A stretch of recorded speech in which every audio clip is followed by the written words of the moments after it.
Bem, agora nós vamos falar da fisiologia energética do rim, da bexiga, que pertence ao elemento ou movimento água. O rim tem a sua característica yin, como a bexiga tem a sua característica yang. Então, são o órgão yin, rim, e a víscera, bexiga e yang, que pertence a esse movimento. A cor, geralmente, desse movimento é o azul ou o preto. O movimento dele é mais de descendência e o desenvolvimento dele é armazenar. A gente armazena no inverno a nossa essência, a nossa energia para utilizar em outras estações. Tá? Ele é o máximo do Yin. O clima dele é o frio, a estação é a primavera. Os órgãos de sentidos, o ouvido.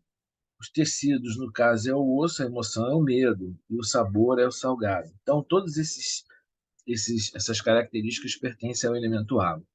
De certa forma, todos os seres vivos dependem da água para poder sobreviver. Então, é considerada a água como se fosse o início de tudo, de todos os elementos. E todas as potencialidades de vida, segundo a medicina tradicional chinesa, elas existem na água.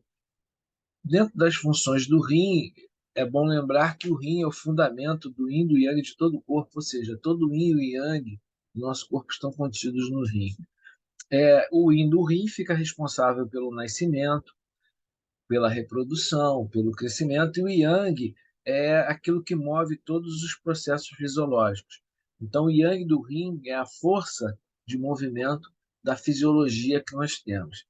Se eu tiver uma deficiência do yin do rim, vai gerar também uma deficiência do yang e do rim e vice-versa, porque eles trabalham, eles atuam em conjunto.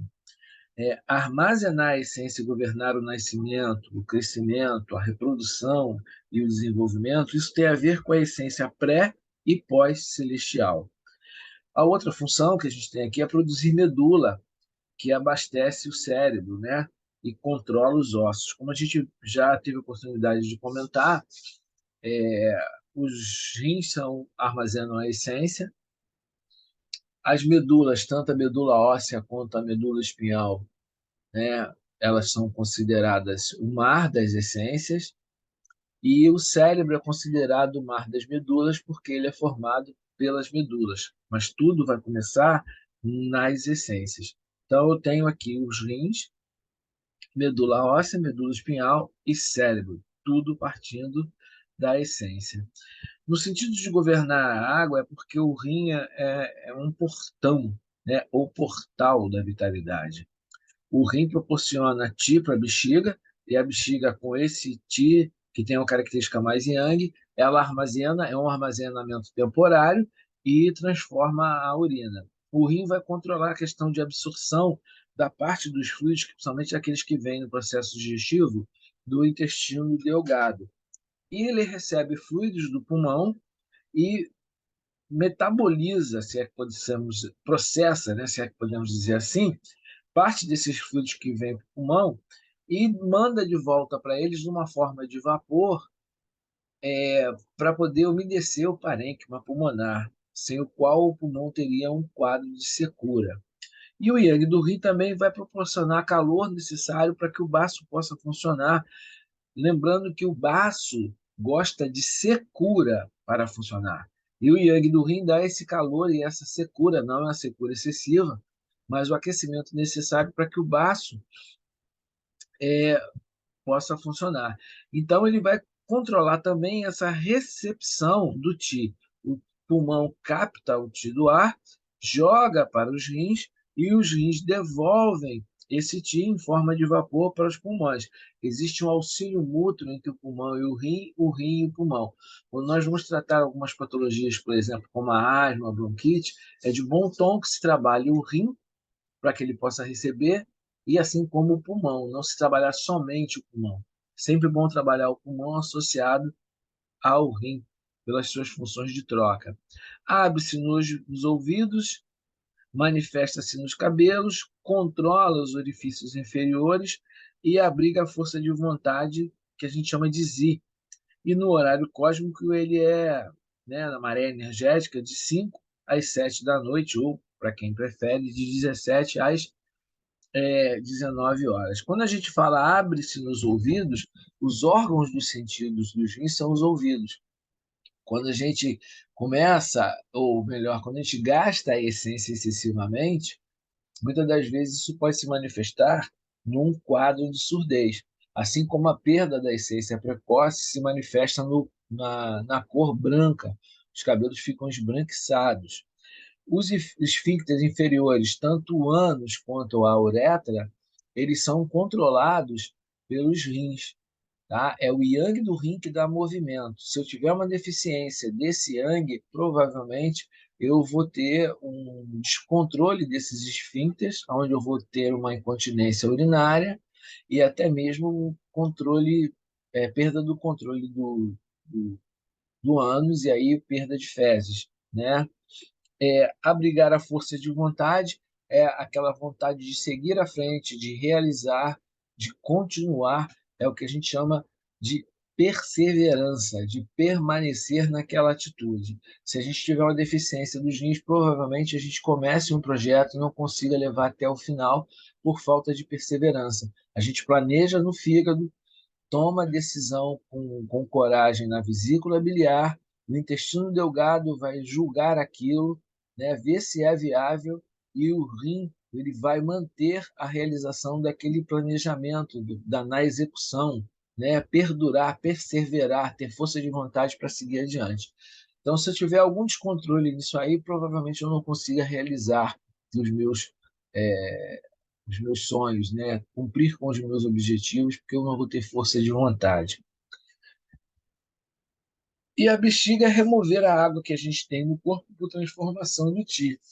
O que for aproveitável, ela reabsorve, o que não for, ela joga fora, ela excreta em forma de urina. E o aspecto mental da bexiga, no equilíbrio, é força de vontade. Agora, no seu desequilíbrio, é ciúme. O ciumento ele agride a energia da bexiga, assim como a energia da bexiga desequilibrada pode vir a gerar descontrole emocional, que vai ser demonstrado através do ciúme. E o horário dele é de 3 da tarde às 5 da tarde. Então, esse é o horário da bexiga. Algumas considerações que a gente tem que fazer sobre o elemento água é que existe um equilíbrio, um auxílio mútuo entre a água e o fogo. Isso é muito importante para o organismo, pois a água deve controlar o fogo para que ele não exacerbe, para que ele não aumente demais. E o elemento água tende ao vazio, porque a energia dela é naturalmente consumida ao longo dos anos. Lembrando que o elemento água tem o rim que armazena a essência pré, que é aquela que nós trazemos dos nossos pais, e a essência pós, que é aquela que é retirada dos alimentos. E com o tempo isso vai sendo utilizado fisiologicamente. Então esse elemento ele já tende naturalmente a diminuir, ou seja, ele tende naturalmente ao vazio. E aí quando o yin da água diminui, o yang aumenta, e aí o fogo muitas das vezes aumenta, disparando alguns sintomas como sede, urina amarela, escassa, escura, taquicardia, hipertensão, insônia. Então a gente tem que estar sempre tentando manter o equilíbrio do yin e do yang dos rins e o equilíbrio do fogo do coração com a água dos rins. É, o yin da água vai nutrir também o yin da madeira. A água é mãe de madeira. Se tiver uma deficiência desse yin do elemento água, provavelmente eu vou levar uma deficiência do yin do elemento madeira. E aí o que, que acontece? O yang de madeira aumenta, gera um quadro de vento que pode gerar cefaleia, cefaleia pulsátil, cefaleia oftalmicá, zumbido nos ouvidos, tonteiras, vertigens, e que podem estar associados também com alguns sintomas até do estômago, náuseas e vômitos. E quando essa água também diminui, a Terra vai ter um super controle, uma super dominância, vai superagir ainda mais sobre a água, e aí você tem um edema de membros inferiores associado à sensação de peso e à dor em peso. Tá? E para a gente poder compensar a debilidade da água, o metal muitas das vezes fica hiperativo e causa também uma respiração rápida, tosse seca, pele seca, transpiração abundante. Então, uma desarmonia do elemento água, seja do yin ou do yang, no mínimo compromete os outros elementos que são mais diretos ligados a ele, que seria a madeira, e aquela que ele controla, que seria o fogo. Mas pelo que a gente está vendo aqui, vai descontrolar todos os elementos. Por isso que o chinês diz que a água é a origem de tudo. Tudo depende do elemento água. A gente encerra a nossa apresentação por aqui e até uma próxima oportunidade com outros temas, com outros assuntos para a gente poder conversar, para a gente poder discutir e trocar.